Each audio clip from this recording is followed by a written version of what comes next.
Bonjour à tous, aujourd'hui je vous présente la correction de l'exercice que je vous ai donné la semaine dernière sur la loi exponentielle, la loi binomiale et la loi de Poisson qui est dans le polycopié du 20 avril.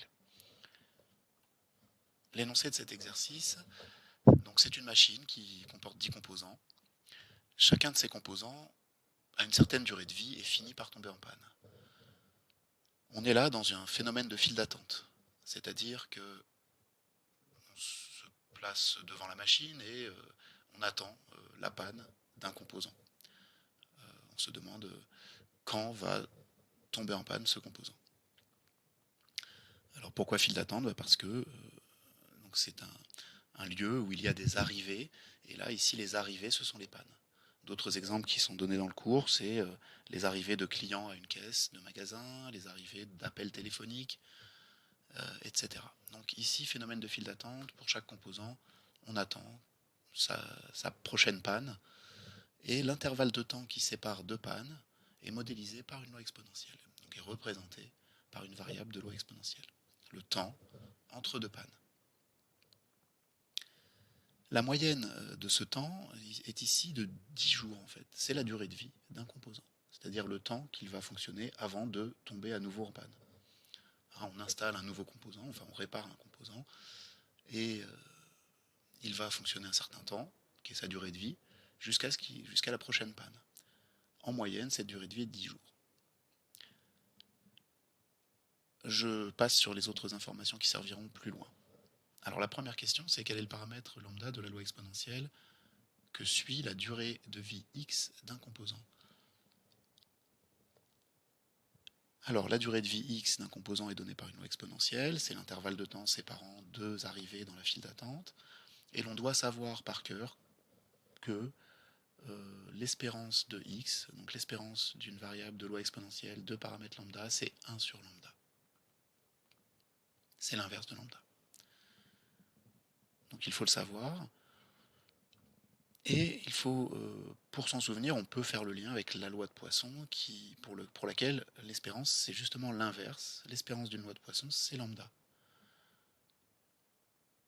On peut prendre un exemple avec le nombre d'appels arrivant par minute à un poste de téléphone. Mettons dans une entreprise, un standard téléphonique. On suppose que le nombre d'appels par minute est modélisé par une loi de Poisson, de paramètres lambda. Lambda, c'est l'espérance, c'est donc le nombre moyen d'appels par minute. Alors si par exemple lambda égale 4, ça veut dire 4 appels par minute en moyenne. Donc ça, c'est le paramètre de la loi de Poisson. Il y a 4 appels en moyenne par minute. La loi de Poisson, en fait, vous savez que c'est un nombre entier. C'est toujours une variable discrète. Donc nombre entier, nombre d'appels par minute, c'est un nombre entier. Et puis la loi exponentielle qui va aller avec, c'est l'intervalle entre deux appels. L'intervalle entre deux arrivées dans la file d'attente. Et là, son espérance, c'est l'inverse du lambda. Puisqu'effectivement, le temps d'attente moyen, ce sera 1 sur 4, un quart de minute, puisqu'il y a 4 appels par minute. En moyenne, entre deux appels, il y a 1 sur 4 minutes, un quart de minute, soit, si on fait la division, 60 divisé par 4, 15 secondes en moyenne entre deux appels. Donc là, pour cet exemple, si l'on a la variable de loi exponentielle qui est l'intervalle entre deux appels, l'intervalle de temps entre deux appels, son espérance, c'est 0,25 minutes, 1 sur 4 minutes. Je referme cette parenthèse pour commencer à proprement parler la correction, continuer la correction. Alors, la durée de vie moyenne est de 10 jours pour chaque composant, ce qui correspond à l'espérance de la variable x, par définition. L'espérance, c'est la moyenne pour une variable aléatoire.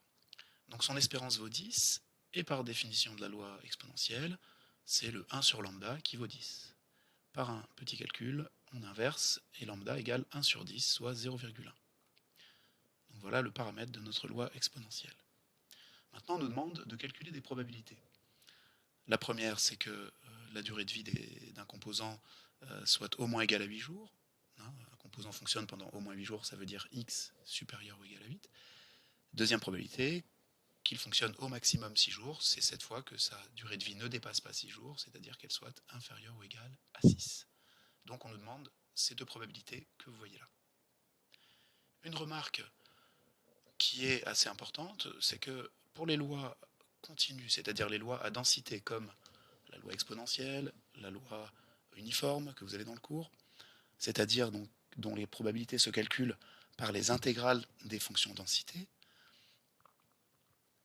les signes supérieur strict, supérieur large, inférieur strict, inférieur large ne changent rien. Car, en fait, la probabilité pour que x soit exactement égal à 8, donc une probabilité d'une valeur individuelle, est nulle pour les fonctions à densité, pour les variables à densité, pardon. Donc, si vous regardez le graphique dans le cours, imaginez une aire sous la courbe de densité qui soit comprise entre l'abscisse 8 et l'abscisse 8, c'est un trait en fait, et ça a une R égale à 0. Donc les valeurs individuelles, les réelles, ont une probabilité nulle pour les lois continues. Donc c'est pour cela que c'est la même chose de prendre les inégalités strictes ou larges dans les calculs. Par contre, attention, on le verra quand on va juste après faire loi de Poisson et loi binomiale, donc qui sont des lois discrètes qui prennent des valeurs entières. Là, c'est très différent d'être strictement inférieur à 8 ou d'être inférieur ou égal à 8, par exemple. Donc ici, ça n'a pas d'importance. Alors, pour calculer ces probabilités, dans le forum eCampus, je vous ai suggéré d'utiliser directement les formules qui vous sont données d'ailleurs dans les vidéos de cours. Je vous ai renvoyé vers une vidéo très intéressante de cours sur la loi exponentielle. Ces formules sont les suivantes. On peut directement utiliser et apprendre et utiliser ces formules. La probabilité qu'une variable de loi exponentielle soit inférieure à petit t, c'est 1 moins exponentielle moins lambda t. Et l'événement contraire, la probabilité pour que x soit supérieur à t, c'est exponentielle moins lambda t. C'est pareil avec évidemment inférieur ou égal, supérieur ou égal, puisqu'on a dit ça ne change rien. Donc on peut utiliser directement ces formules. Et graphiquement, il est intéressant de savoir bien les visualiser. Voici la courbe en rouge de la fonction lambda exponentielle moins lambda t, qui est la densité de la loi exponentielle, que vous avez aussi dans le cours. J'ai simplement mis en couleur ici les R qui correspondent aux probabilités. Donc probabilité de x inférieure à une valeur A, probabilité de x supérieure à une valeur A. Et leur formule. Donc ce petit schéma peut vous permettre de réviser ces deux formules pour une variable exponentielle. Alors on remarque que la courbe n'est pas du tout symétrique. Bon, d'abord, la variable x ne prend que des valeurs positives. Tout se passe à droite de 0. Et plus on va vers la droite, plus les probabilités sont faibles. La courbe décroît. La courbe décroît et on a à la fin, vers la droite, des probabilités quasiment égales à 0. Alors ça veut dire que finalement, plus on attend, on se rappelle qu'on est dans un phénomène de file d'attente, on vient d'avoir une arrivée, par exemple une panne vient d'arriver, on attend la prochaine panne. On attend la prochaine panne, et plus le temps passe, finalement, plus la probabilité que le temps soit important est faible. Finalement. C'est ça l'idée, hein. Plus le temps est long, moins la probabilité est élevée que l'on doive attendre ce temps-là pour avoir la prochaine panne. Alors, on remplace nos formules avec le paramètre lambda égale 1 dixième, égale 0,1, et on fait à la calculatrice le calcul. Donc pour p de x supérieur à 8, c'est exponentielle de moins 0,1 fois 8, soit exponentielle de moins 0,8. Prenez votre calculette et on trouve 44,93% une fois arrondi. Pour la proba pour que x soit inférieur à 6, c'est la formule 1 moins exponentielle moins lambda t. On obtient 45,12% à la calculatrice également. Alors, dans les vidéos et dans le poly de cours, il vous est montré comment faire le calcul par l'intégrale. L'air sous la courbe, vous avez vu dans l'une des vidéos, l'air sous la courbe d'une fonction se calcule par le moyen de l'intégrale. Alors, je ne vais pas faire ici le cours sur l'intégrale, je vous invite à revoir ces vidéos. Et puis, c'est du programme de terminale, en tout cas en terminale ES, en terminale S. C'est vrai pour les STMG que c'est moins abordé, voire pas du tout. Alors, ceci dit, l'intégration, c'est pas compliqué. L'intégrale entre deux bornes d'une fonction, donc ça correspond à l'aire sous la courbe entre ces deux bornes. Ça, je vous renvoie encore une fois à la vidéo et au poly. Et cette aire se calcule par la différence des valeurs de la primitive de cette fonction. Alors une primitive, là aussi je l'ai montré dans le polycopié, c'est une fonction dont la dérivée est la fonction petit f. Alors je vous montre sur ce calcul-là, p de x inférieur à 8, donc c'est-à-dire que la variable est comprise entre 0 et 8. Donc sur le graphique précédent, hein, c'est petit a qui vaut 8.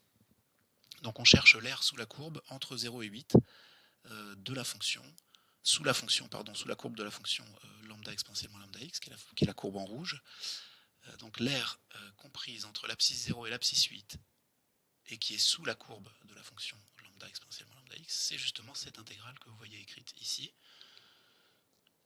On remplace lambda par 0,1, et il faut, pour calculer cette intégrale, comme je disais, trouver une primitive de la fonction qui est à l'intérieur de l'intégrale, la fonction lambda exponentielle moins lambda x.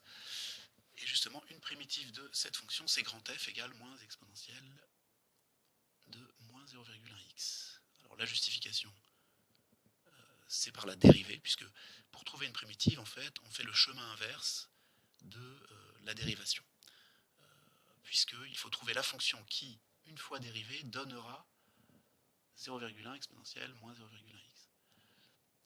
Alors, en utilisant la formule qu'on a revue il y a longtemps, c'est vrai, au début de l'année universitaire, on avait revu toutes les formules de dérivation, exponentielle de u' égale u' exponentielle u, on constate que, effectivement, moins exponentielle de moins 0,1x', ça donne bien la fonction de densité 0,1 exponentielle moins 0,1x. Alors il faut travailler tout ça, sachant que pour la loi exponentielle, ce sera toujours la même primitive de toute façon. Ce sera toujours, si vous avez la loi exponentielle de paramètre lambda, donc sa fonction densité, c'est lambda exponentielle moins lambda x, et sa primitive, c'est moins exponentielle moins lambda x. Donc, comme je vous disais, l'intégrale, ensuite, ça se calcule par la différence des valeurs de la primitive. Donc, valeur finale moins valeur initiale. F de 8 moins f de 0. La valeur finale, grand F de 8, moins la valeur initiale, grand F de 0. On remplace x par 8 et x par 0 dans la primitive que l'on a trouvée, ce qui donne ce que vous voyez maintenant. On simplifie autant que possible. Alors ici, on a simplement utilisé le fait que exponentielle de 0, ça vaut 1. Et moins, ça fait plus. Donc, on obtient moins exponentielle de moins 0,8 plus 1, ou 1 moins exponentielle de moins 0,8, ce qui vous redonne à la calculette, alors ce qui donne 55,07% pour l'événement x inférieur à 8, et on repasse à l'événement contraire, on retombe sur 44,93%.